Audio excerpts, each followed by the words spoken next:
Leitura do livro do Gênesis. Depois que o homem comeu da fruta da árvore, o Senhor Deus chamou Adão, dizendo: Onde estás? E ele respondeu: Ouvi tua voz no jardim, e fiquei com medo, porque estava nu, e me escondi.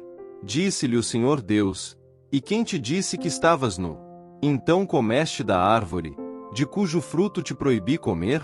Adão disse: A mulher que tu me deste por companheira, foi ela que me deu do fruto da árvore, e eu comi. Disse o Senhor Deus à mulher: Por que fizeste isso? E a mulher respondeu: A serpente enganou-me e eu comi. Então o Senhor Deus disse à serpente: Porque fizeste isso, serás maldita entre todos os animais domésticos e todos os animais selvagens. Rastejarás sobre o ventre e comerás pó todos os dias da tua vida. Porém inimizade entre ti e a mulher, entre a tua descendência e a dela. Esta te ferirá a cabeça e tu lhe ferirás o calcanhar. Palavra do Senhor. Graças a Deus.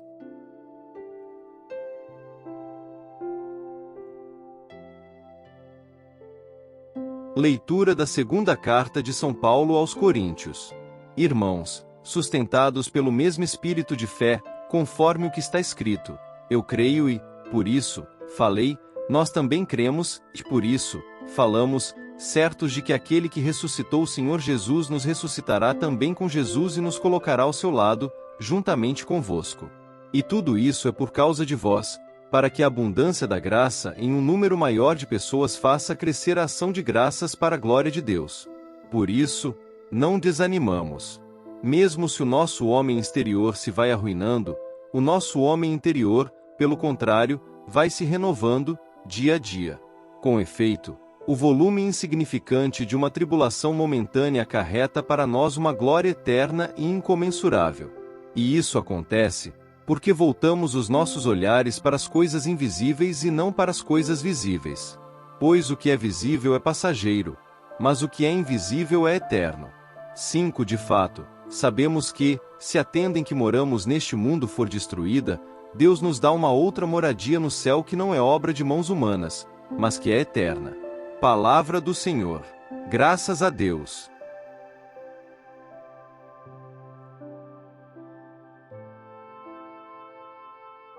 Proclamação do Evangelho de Jesus Cristo segundo São Marcos. Glória a vós, Senhor.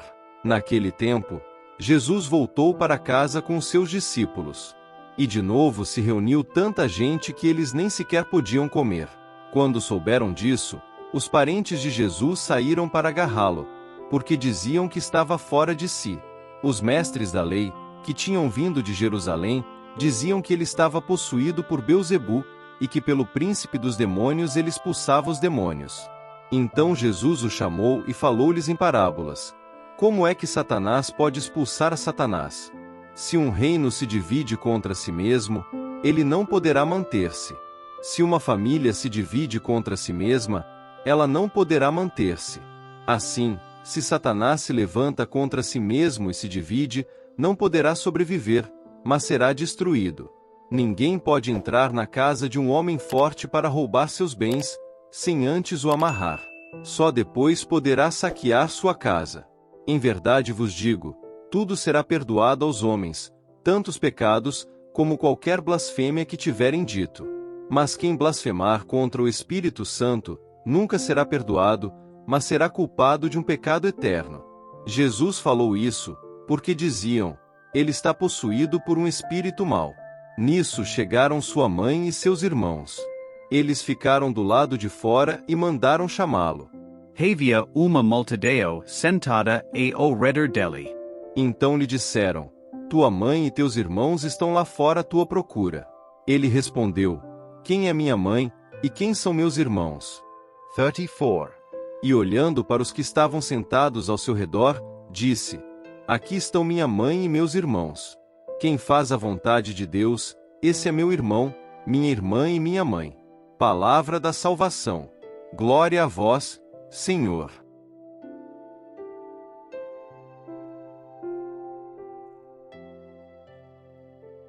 Meus irmãos e irmãs em Cristo, hoje nos reunimos para refletir sobre as leituras que a liturgia nos apresenta. Cada uma delas traz uma mensagem profunda e significativa, que, quando entrelaçadas, nos convidam a uma maior compreensão da nossa fé e do nosso papel como seguidores de Cristo. Na primeira leitura, do livro de Gênesis, encontramos o relato do primeiro pecado humano. Após comerem do fruto proibido, Adão e Eva se escondem de Deus. Onde estás? Pergunta o Senhor Deus a Adão. Essa pergunta ressoa através dos tempos, ecoando em nossos corações. Onde estamos? Onde estamos em nossa caminhada com Deus? Onde estamos em nossa fidelidade aos seus mandamentos? Adão responde: ouvi o barulho dos teus passos no jardim. Tive medo porque estava nu, e me escondi. O medo e a vergonha entram no mundo junto com o pecado. Essa passagem nos lembra que, muitas vezes, tentamos nos esconder de Deus por causa de nossos erros e falhas. No entanto, Deus, em sua misericórdia, nos procura, não para nos condenar, mas para nos restaurar. Ele quer que reconheçamos nossos pecados, que saiamos de nossos esconderijos e voltemos para Ele. Essa narrativa também nos fala sobre as consequências do pecado. A serpente, que enganou Eva, é amaldiçoada por Deus, e uma inimizade é colocada entre a serpente e a mulher, e entre a descendência dela e a da serpente. Essa inimizade é um prenúncio da batalha espiritual que cada um de nós enfrenta diariamente. É uma luta contra as tentações, contra as forças do mal que tentam nos afastar de Deus.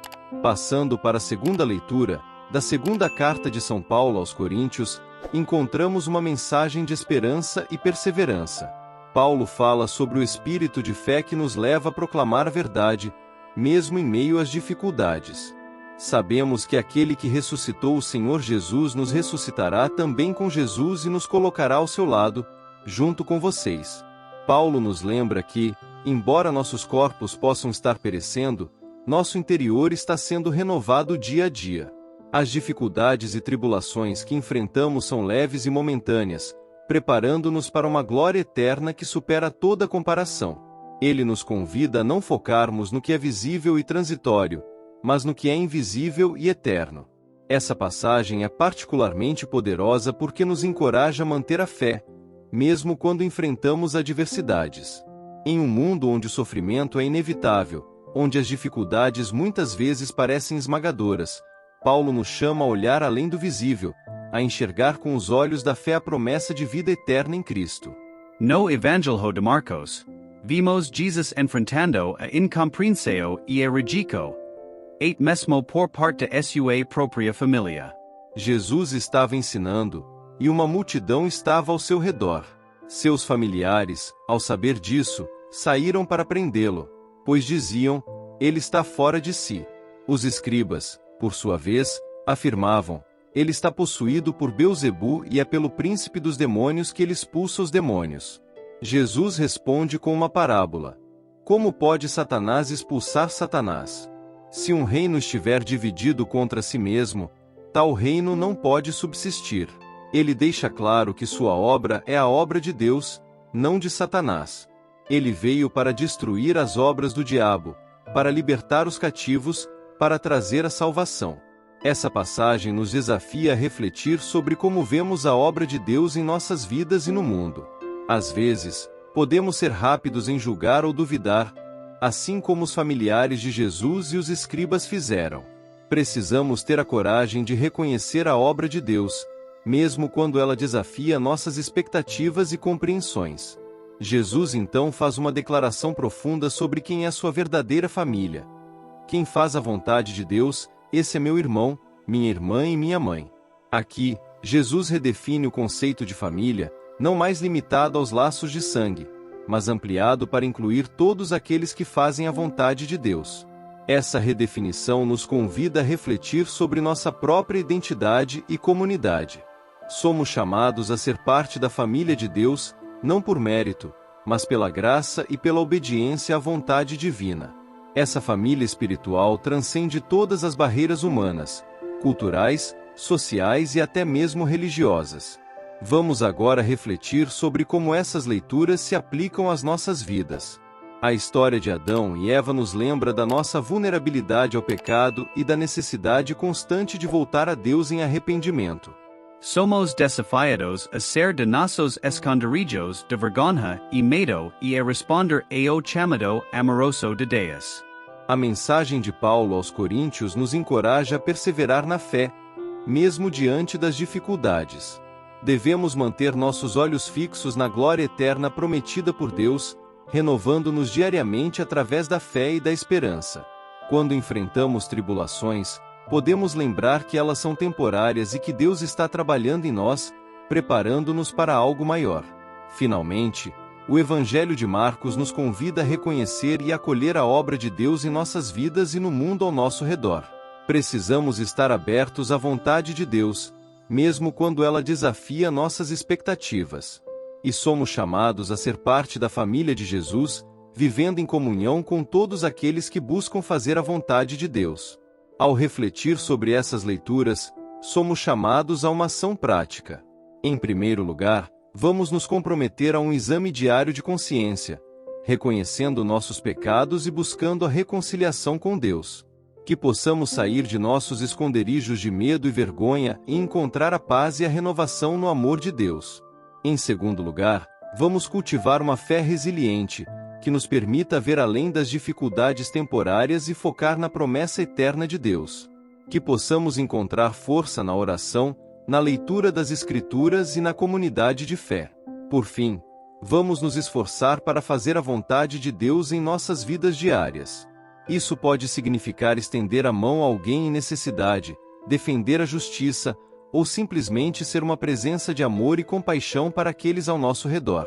Que possamos ser verdadeiros membros da família de Jesus, unidos no amor e na obediência ao Pai. Vamos agora ter um momento de silêncio. Fechemos os olhos e peçamos a Deus a graça de refletir profundamente sobre estas leituras e sobre como Ele nos chama a viver de acordo com Sua vontade. Que o Espírito Santo nos ilumine e nos guie em nossa caminhada de fé. Senhor, nós te agradecemos pela Tua palavra que nos desafia e nos consola. Ajuda-nos a viver de acordo com Teus ensinamentos, a reconhecer nossos pecados e a buscar Tua misericórdia. Renova nossa fé e nossa esperança, e faze de nós instrumentos da Tua paz e do Teu amor no mundo. Amém. Meus irmãos e irmãs, ao sairmos daqui hoje, levemos conosco a determinação de viver como verdadeiros membros da família de Deus. Que possamos responder ao chamado de Deus, perseverar na fé e fazer a Sua vontade em todas as áreas de nossas vidas. Que a graça de Deus nos acompanhe e nos fortaleça em nossa caminhada. Amém.